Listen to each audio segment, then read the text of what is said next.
Good morning students. Next question देखिए, fifth question. R equal to A plus B cos theta. हमें ये curve trace करनी है। अब इसमें तीन केसेस दिए हैं, जब ए लेस देन बी है, ए इक्वल टू बी है और ए क्या है, ग्रेटर देन बी। हमें तीनों केसेस में कर्व ट्रेस करके दिखानी है, ठीक है।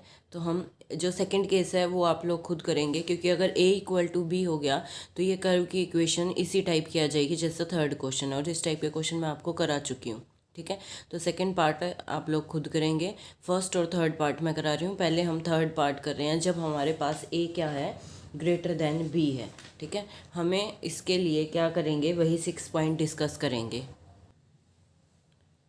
पहले हम सिमिट्री चेक करते हैं। तो देखिए, अगर ए ग्रेटर देन बी है और कर्व क्या, R equal to A plus B cos theta, हमें यहाँ पर सिमिट्री चेक करनी है। तो उसके लिए हम थीटा को किससे चेंज करेंगे, माइनस थीटा से। जैसे ही थीटा को माइनस थीटा से मैंने चेंज किया तो कर्व क्या रहेगी, सेम रहेगी। तो इसीलिए कर्व किसके अबाउट सिमेट्रिकल हो जाएगी, अबाउट द इनिशियल लाइन, यानी कि एक्स एक्सिस के अबाउट। उसके बाद फिर हम ओरिजिन से चेक करेंगे कि कर्व पास कर रही है या नहीं। उसके लिए आर को ज़ीरो रखते हैं। आर को ज़ीरो रखा तो ए प्लस बी कोस थीटा क्या आ गया, ज़ीरो। तो कोस थीटा यहाँ पर बन गया माइनस ए बाई बी, ठीक है। अब अगर मुझे यहाँ से थीटा निकालना है कि थीटा की किस रियल फाइनाइट वैल्यू के लिए ये equal to minus A by B आएगा। तो उसके लिए मैंने चेक किया मोड कोस थीटा, तो यहाँ पर आ जाएगा मोड ए बाई बी, ठीक है। क्योंकि ए ग्रेटर देन बी है तो मोड ए बाई बी क्या आएगा, ग्रेटर देन 1। तो यहाँ से तो हमारी कंडीशन के अकॉर्डिंग मोड कोस थीटा क्या आ रहा है, ग्रेटर देन 1, जो कि कभी भी पॉसिबल नहीं है। तो इसका मतलब कोई भी थीटा एग्जिस्ट नहीं करेगा जो इस इक्वेशन को सेटिस्फाई करेगा, ठीक है, कि जिसके लिए आर ज़ीरो आ रहा है। तो इसीलिए इस केस में कर्व ओरिजिन से पास नहीं करेगी, ठीक है। फिर उसके बाद असीमटोट चेक करने हैं। कर्व के पास कोई भी असीमटोट नहीं आएंगे, वो आप चेक कर सकते हैं। उसके बाद रीज़न के लिए मोड कोस थीटा क्या होता है, लेस देन इक्वल टू 1। तो यहाँ से आर था A plus B cos theta, तो मोड आर मैंने जब लगाया तो मोड आर आपके पास क्या आ जाएगा, less than equal to mod A plus b, क्योंकि r equal to A plus B cos theta, यहाँ मोड लगाएंगे तो यहाँ पर आएगा। तो ये आपके पास कैसे खुलेगा, less than equal to mod A plus mod B cos theta, ठीक है। ए ग्रेटर देन यहाँ पर क्या है, बी। अब मोड कोस थीटा क्योंकि लेस देन इक्वल टू 1 है, तो इसीलिए मोड आर बी क्या आएगा, less than equal to A plus B. तो इसका मतलब जो पूरी कर्व है वो किस सर्कल के अंदर आएगी, जिसकी रेडियस ए प्लस बी है। R equal to A plus B circle के अंदर पूरी कर्व लाई करेगी। फिर उसके बाद हम क्या चेक करते थे, स्पेशल पॉइंट। स्पेशल पॉइंट के लिए क्या करेंगे, इसका डेरिवेटिव निकाल लेंगे। तो हमने क्या निकाला, D R by D theta. R हमारे पास था A plus B cos theta, तो D R by D theta क्या आएगा, माइनस बी साइन थीटा। फिर हम फाई निकालते थे using the relation tangent phi equal to R D theta by D R, ठीक है। तो यहाँ पर वैल्यू पुट कर दी आर की भी और d theta by D r की भी। तो ये बन जाएगा a plus B cos theta upon minus b sine theta. अब चेक करते थे कि फाई ज़ीरो कहाँ आएगा और फाई 90 कहाँ आएगा, ठीक है। यहाँ पर अगर मैं फाई को ज़ीरो चेक करना चाहूँ तो इसका मतलब ऊपर वाली टर्म ज़ीरो हो जाएगी, यानी कि a plus B cos theta zero आ जाएगा। A plus B cos theta zero आ जाएगा तो आपके पास ये कर्व ओरिजिन वाला केस ही आ जाएगा, क्योंकि देखो a plus B cos theta, r को यहाँ से a plus B cos theta zero है और वो कभी भी पॉसिबल था ही नहीं, क्योंकि ओरिजिन से पास कर ही नहीं रही थी। तो इसका मतलब फाई ज़ीरो तो आएगा नहीं कभी भी, ठीक है। फिर चेक करते हैं फाई 90 कहाँ आएगा। फाई 90 कहाँ आएगा, जहाँ डिनोमिनेटर ज़ीरो होगा। आ रही है ना बात समझ में। फाई पहले चेक कर, दो कंडीशन देखते हैं, फाई ज़ीरो कहाँ आएगा और फाई 90 कहाँ आएगा। फाई ज़ीरो कहाँ आएगा, जहाँ न्यूमरेटर ज़ीरो होगा। और ये केस हम पहले ही डिस्कस कर चुके हैं कि ये कभी भी थीटा की किसी वैल्यू के लिए, फाइनाइट रियल वैल्यू के लिए कभी भी ज़ीरो नहीं आएगा। तो इसीलिए फाई ज़ीरो कभी आ ही नहीं सकता। फिर दूसरा हम चेक करें फाई 90 कब आएगा। तो उसके लिए डिनोमिनेटर को ज़ीरो रखोगे, इसका मतलब जहाँ भी साइन थीटा ज़ीरो होगा, यानी कि जहाँ साइन थीटा ज़ीरो होगा यानी कि थीटा क्या होगा, ज़ीरो। तो इसका मतलब at theta equal to zero पर टेंजेंट फाई क्या आएगा, 1/0, यानी कि इन्फिनिटी। इसका मतलब फाई क्या आएगा, 90, ठीक है। और इस एट थीटा इक्वल टू 0 पर आर निकाल लेते हैं। थीटा को 0 रखोगे तो आर क्या बन जाएगा, a plus B cos zero क्या होता है 1, तो आर क्या आ गया है, ए प्लस बी, ठीक है। तो इसका मतलब पॉइंट बन गया आपके पास क्या, ए प्लस बी कोमा ज़ीरो, क्योंकि आर की वैल्यू आई है ए प्लस बी और थीटा की वैल्यू क्या आई है, ज़ीरो। ठीक है। तो इस पॉइंट पर टेंजेंट आपके पास क्या आएगा, perpendicular to initial line at point this. ठीक है ना, क्योंकि इस पॉइंट पर फाई क्या आया है, 90, तो इसीलिए टेंजेंट किसके परपेंडिकुलर आएगा, इनिशियल लाइन के। ठीक है। फिर उसके बाद हम क्या बनाते हैं, टेबल कर्व को ट्रेस करने के लिए। तो टेबल में मैंने कुछ पॉइंट्स ले लिए। मैंने पॉइंट्स 0 से पाई के बीच में लिए हैं, क्योंकि कर्व सिमेट्रिकल है अबाउट एक्स एक्सिस, तो इसीलिए पाई से 2 पाई तो सिमेट्री से ही बन जाएगी। तो इसीलिए हमने सिर्फ वैल्यू 0 से पाई के बीच की उठाई है। तो कुछ पॉइंट्स मैंने ले लिए 0, 60, 90, 120 और 180। तो यहाँ से आपके पास उनके कोरस्पॉन्डिंग मैंने आर की वैल्यू निकाली कर्व के अंदर। जब थीटा को 0 रखा तो आर क्या आएगा, ए प्लस बी। फिर ऐसे पाई बाय 3 रखा और इस तरीके से सारी वैल्यूज़ मैंने आर की निकाल ली, थीटा की वैल्यूज़ पुट करके। ठीक है। अब ये पॉइंट्स लोकेट करते हैं और जो हमने अभी तक केसेस डिस्कस किए हैं उनके अकॉर्डिंग हम कर्व ट्रेस करके देखते हैं। ये देखिए, ये मैंने ओरिजिन ले लिया है। ठीक है, पोल यानी कि। अब मैं एंगल्स देखती हूँ। जो जो एंगल्स मैंने टेबल में लिए हैं मैं वही एंगल लेती हूँ। पहले थीटा इक्वल टू 0 आपके पास यहाँ आएगा। ठीक है, थीटा इक्वल टू 60 डिग्री, यहाँ पर मान लीजिए 30 है तो 60 डिग्री आपका यहाँ कहीं आएगा, थीटा इक्वल टू 60 डिग्री। फिर उसके बाद ये हमने ले लिया थीटा इक्वल टू 90, यहाँ पर क्या आएगा, थीटा इक्वल टू 180। बीच में आपने 120 भी ले रखा है तो यहाँ कहीं आपके पास ये 120 भी आ जाएगा। उसके बाद फिर हमने एंगल कौन सा लिया, बस थीटा को यहीं तक लिया, क्योंकि ऊपर वाला रीजन बनाएंगे, सिर्फ नीचे वाला तो सिमेट्री की वजह से एज इट इज़ आ जाएगा। ठीक है। अब ये पॉइंट हम लोकेट करते हैं। पहले देखिए, at theta equal to 0 R आपके पास क्या आया हुआ है, ए प्लस बी।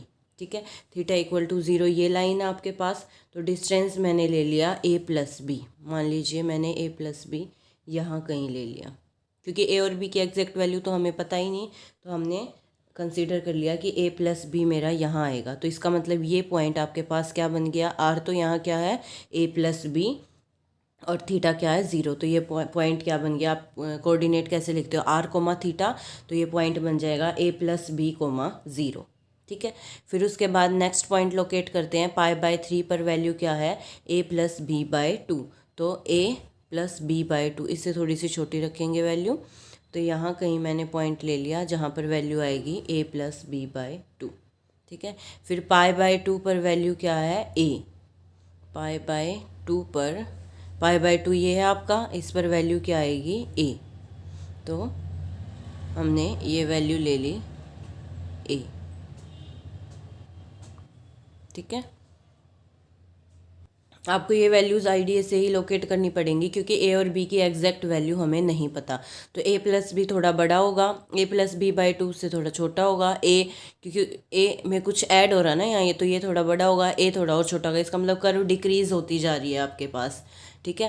फिर उसके बाद 2 पाई बाय 3 पर वैल्यू क्या है, ए माइनस बी बाई 2। देखो, अगर ये ए प्लस बी बाई 2 लिया है तो ए माइनस बी बाई 2 तो आपके पास और छोटी वैल्यू आएगी, ए से भी कम आएगी, और वो तो यहाँ कहीं मैंने वो वैल्यू ले ली और नीचे। ठीक है। उसके बाद थीटा इक्वल टू पाई पर वैल्यू क्या है, ए माइनस बी। तो a minus b, theta equal to pi इधर है ये आपकी लाइन, तो ए माइनस बी मैंने यहाँ कहीं पॉइंट ले लिया। ठीक है, क्योंकि ए में से बी माइनस हो रहा है तो इससे भी कम डिस्टेंस आएगा, इस तरीके से वैल्यू आएगी। आई बात समझ में। अब हम टेंजेंट और देख लेते हैं कि आपका कहाँ कहाँ पैरेलल टू इनिशियल लाइन या परपेंडिकुलर टू इनिशियल लाइन आया था। ठीक है। फाई आपके पास 0 तो कहीं आया ही नहीं था, लेकिन फाई इक्वल टू 90 आपके पास आया था।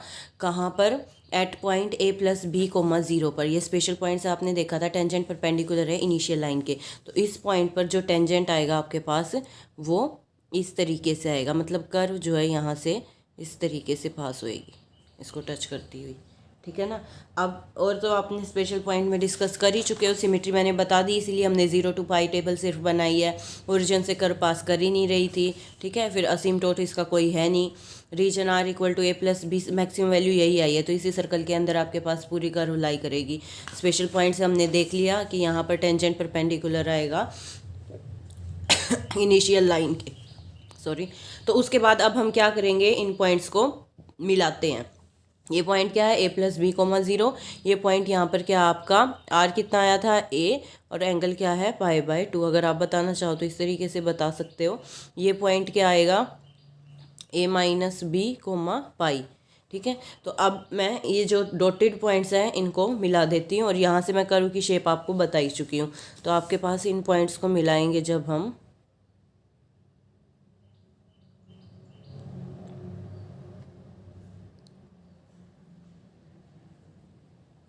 तो ये कर्व बनेगी। ठीक है ना, जब हम इन पॉइंट्स को मिलाएंगे तो हमारे पास ये कर्व बनेगी।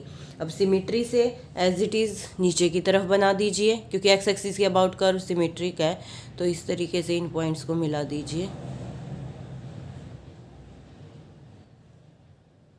एज इट इज़ शेप नीचे की तरफ बना दीजिए। तो ये आपके पास कर्व बन जाएगी, किसके लिए, जब आपके पास ए क्या है, ग्रेटर देन बी है। ठीक है, अब सेकंड केस हम डिस्कस करते हैं, जब हमारे पास ए क्या है, लेस देन बी है। आर इक्वल टू, कर्व तो सेम रहेगी, R equal to a+b cos theta, लेकिन यहाँ पर ए क्या है, लेस देन बी है। सिमेट्री मैं आपको पहले ही बता चुकी हूँ, क्योंकि थीटा को जब हमने माइनस थीटा से चेंज किया था तो कर्व सेम रह रही थी, तो इसलिए curve symmetrical about initial line. तो यहाँ पर भी हम सिर्फ 0 to π तक के लिए टेबल बनाएंगे, उतनी कर्व ट्रेस करेंगे, बाकी सिमेट्री से बन जाएगी। उसके बाद ओरिजिन के लिए हम आर को 0 रखते हैं। यहाँ पर a+b cos थीटा क्या आ गया, 0। तो cos थीटा क्या बन गया, -a/b। अब यहाँ से देखो, अगर मैं यहाँ मोड लगाती जैसे लास्ट पार्ट में किया है, तो यहाँ मोड लगाने से यहाँ पर मोड आता, तो ये वैल्यू बन जाती a/b। ठीक है ना, और a/b देखो लेस देन 1 आएगा, क्योंकि a क्या है, लेस देन b। तो इसका मतलब ये वैल्यू लेस देन 1 आएगी, तो इसका मतलब mode cos theta less than 1 आएगा, विच इज़ ट्रू। तो इसका मतलब थीटा की किसी ना किसी वैल्यू के लिए तो r0 आ रहा है ना, क्योंकि उसके लिए ये कंडीशन सेटिस्फाई हो रही है। तो इसीलिए यहाँ पर मैंने क्या लिखा, cos theta equal to minus cos alpha, और एल्फा की वैल्यू मैंने क्या मान ली, कोस इनवर्स a/b। देखो जैसे ही मैं यहाँ कोस इनवर्स a/b रखूँगी, कोस से कोस इनवर्स कैंसिल हो जाएगा। देखिए माइनस कोस एल्फा क्या है, कोस इनवर्स a/b। ठीक है, कोस से कोस इनवर्स हट जाएगा तो वापस -a/b ही आ जाएगा। तो मैंने मान लिया कि किसी वैल्यू अल्फा के लिए, एंगल अल्फा के लिए ये आपके पास -a/b आएगा। ठीक है, अब यहाँ से माइनस कोस अल्फा है तो एंगल निकालना है, तो इस नेगेटिव को अंदर लेके जाना पड़ेगा, और कोस नेगेटिव कहाँ होता है, सेकंड क्वाड्रेंट में, इसीलिए इसको मैंने क्या लिख दिया, cos pi minus alpha. Minus cos alpha को क्या लिखा, कोस पाई माइनस अल्फा। तो यहाँ से थीटा की वैल्यू आपके पास क्या आ गई है, पाई माइनस अल्फा। तो इसका मतलब कर्व पास करेगी किससे, पोल से। ठीक है, और थीटा आपके पास क्या आ जाएगा, equal to pi minus alpha is a tangent to the curve at pole, where alpha की वैल्यू हम साथ साथ बताते रहेंगे क्या थी, कोस इनवर्स a/b। तो यहाँ पर आपके पास थीटा की एक वैल्यू एग्जिस्ट कर रही है, रियल फाइनाइट वैल्यू, जिसके लिए r0 आ रहा है, और वो वैल्यू क्या आई है, theta equal to pi minus alpha. तो इसीलिए कर्व ओरिजिन से पास करेगी, और ये लाइन क्या बन जाएगी, tangent to the curve at the pole. ठीक है, तो आप क्या करेंगे, पहले ही ये लाइन ड्रॉ कर लेंगे। ठीक है, ताकि आपको ध्यान रहे, डॉटेड लाइन में कर लीजिए बेशक, ताकि आपको ध्यान रहे कि ये क्या आएगा, टेंजेंट आएगा पोल पर। ठीक है, उसके बाद असीमटोट आप चेक करेंगे, असीमटोट इस कर्व का कोई है नहीं। उसके बाद रीजन के लिए मोड कोस थीटा हमने क्या लिया, less than equal to 1। Mod cos theta जब लेस देन इक्वल टू 1 रखेंगे, तो पहले भी बता चुकी हूँ, mod R less than equal to a+b आएगा। तो इसका मतलब आर पॉजिटिव तो हमेशा रहता ही है, और लेस देन इक्वल टू रहेगा a+b से। तो इसका मतलब पूरी कर्व किस सर्कल के अंदर लाई करेगी, r इक्वल टू a+b के अंदर। स्पेशल पॉइंट के लिए फिर से वही काम है, dr/d थीटा निकाला, टेंजेंट फाई निकाला, लास्ट पार्ट में मैं ये बता चुकी हूँ। अब यहाँ पर देखिए φ0 भी हो सकता है, क्योंकि यहाँ पर किसी थीटा के लिए अभी अभी मैंने बताया आपको कि एक थीटा आ रहा है पाई माइनस अल्फा, जिसके लिए ये डिनोमिनेटर किसके इक्वल आएगा, सॉरी ये न्यूमिनेटर किसके इक्वल आएगा, 0 के इक्वल आएगा। तो इसका मतलब φ0 कब होगा, जब a+b कोस थीटा 0 होगा। और ये सेकंड केस में हम डिस्कस कर चुके हैं, सेकंड पॉइंट में ओरिजिन के लिए, यहाँ से थीटा क्या आएगा, pi minus alpha, where alpha equal to cos inverse a/b। तो इसका मतलब इस पॉइंट पर जब r0 है और थीटा क्या आया, पाई माइनस अल्फा, इस पॉइंट पर टेंजेंट किसके पैरेलल आएगा, इनिशियल लाइन के पैरेलल आएगा। ठीक है, और जब फाई को π/2, फाई π/2 देखो कब होगा, अब जब डिनोमिनेटर 0 होगा, यानी कि -b sin थीटा 0 होगा, यानी कि जब sin थीटा 0 होगा, तो थीटा थीटा क्या आ जाएगा 0। तो इसका मतलब फाई 90 कब होगा, जब थीटा क्या आएगा 0 आएगा, और जब थीटा 0 है तो आर की वैल्यू क्या आएगी a+b। तो इसका मतलब इस पॉइंट पर जब r a+b है और थीटा 0 है तो इस पॉइंट पर टेंजेंट किसके परपेंडिकुलर आएगा, इनिशियल लाइन के परपेंडिकुलर आएगा। ठीक है, अब देखिए कर्व की इक्वेशन सेम है लेकिन केसेस अलग होने सी है, ए को लेस देन बी ले रहे हैं और ए को ग्रेटर देन बी ले रहे हैं, तो सारे पॉइंट्स आपके अलग आ रहे हैं तो कर्व अलग आएगी बिल्कुल। देखिए उस केस में जब हमने देखा था ए ग्रेटर देन बी में कर्व ओरिजिन से पास कर ही नहीं रही थी, लेकिन यहाँ पर एक एंगल आ गया जिसके लिए r 0 है, तो इसीलिए इस केस में जब ए लेस देन बी है तो कर्व ओरिजिन से पास करेगी। ठीक है, उसके बाद अब देखिए टेबल बनानी है, टेबल तो बिल्कुल सेम ही बनेगी क्योंकि कर्व सेम है, तो वही मैंने पॉइंट्स दोबारा से ले लिए जो लास्ट पार्ट में लिए थे और उसके कोरस्पॉन्डिंग आर की वैल्यूज़ निकाल ली। ठीक है, और क्या किया यहाँ पर आपके पास 0 से पाई के बीच में ही वैल्यूज़ लेंगे क्योंकि सिमेट्री की वजह से पाई से 2 पाई आपकी वही वैल्यूज़ आएंगी। अब हम कर्व ट्रेस करके देखते हैं। देखिए यहाँ पर पहले मैं क्या कर रही हूँ, वो पॉइंट्स ही लोकेट कर रही हूँ जैसे लास्ट पार्ट में आपने किए थे। तो ये मैंने क्या ले लिया है, ओरिजिन। ठीक है, उसके बाद ये क्या ले लिया है, थीटा इक्वल टू 0। यहाँ क्या आएगा, थीटा इक्वल टू π/2, यहाँ पर थीटा इक्वल टू पाई। ठीक है, 2 पॉइंट्स और लिए हमने, आप वो भी ले सकते हैं। तो 60 डिग्री लिया है हमने, थोड़ी सी इधर आएगा। ठीक है, और एक क्या लिया है 120 डिग्री, इस तरीके से। तो अब ये पॉइंट्स देखते हैं। r इक्वल टू जब थीटा 0 है तो r हमारे पास क्या आ रहा है, a+b। अच्छा, इसमें एक लाइन और थी आपके पास, देखिए कर्व ओरिजिन से पास कर रही थी और उस पर टेंजेंट क्या आया था, थीटा इक्वल टू π-α। तो ये पॉइंट भी, ये लाइन भी मैं ड्रॉ कर लेती हूँ ताकि ध्यान रहे कि हमारे पास कर्व पर ओरिजिन क्या आएगी, सॉरी ओरिजिन पर टेंजेंट क्या आएगा, ये लाइन आएगी थीटा इक्वल टू π-α। अगर ये एंगल अल्फ़ा है तो ये लाइन क्या बन जाएगी, थीटा इक्वल टू π-α। ठीक है, तो अब यहाँ ये ध्यान रखना है कि जब ओरिजिन से कर्व पास कर रही होगी तो ये इस पर क्या बनेगा, टेंजेंट बनेगा। तो देखिए पहले हमने क्या किया, 0, ये फर्स्ट पॉइंट में ट्रेस करी जब थीटा 0 है तो r को मैंने क्या ले लिया, a+b। मान लीजिए मैंने ये पॉइंट मान लिया a+b जब r क्या है 0 है। ठीक है, उसके बाद फिर नेक्स्ट π/3 पर क्या आ रहा है, a+b/2। तो मैंने ये कोई पॉइंट ले लिया a+b/2। ठीक है, उसके बाद π/2 पर पॉइंट क्या आ रहा है, a। तो ये पॉइंट मैंने ले लिया a। उसके बाद 2π/3 पर a-b/2, थोड़ा और नीचे आ जाएगा ये, और थीटा इक्वल टू पाई पर आएगा a-b। अब इस बार देखिए a-b, लास्ट टाइम तो थीटा इक्वल टू पाई था तो a-b मैंने यहाँ कहीं पॉइंट ले लिया था। ठीक है ना, लेकिन अब इस बार देखिए वो ओरिजिन से पास कर रही है, ओरिजिन से पास कर रही है तो कर्व आपके पास इसको टच करती हुई जाएगी। आ रही बात समझ में। देखिए क्या किया हमने, पहले मान लीजिए मैं ये पॉइंट मिला देती हूँ। अच्छा, इस पॉइंट पर मैं टेंजेंट देख लेती हूँ क्या है।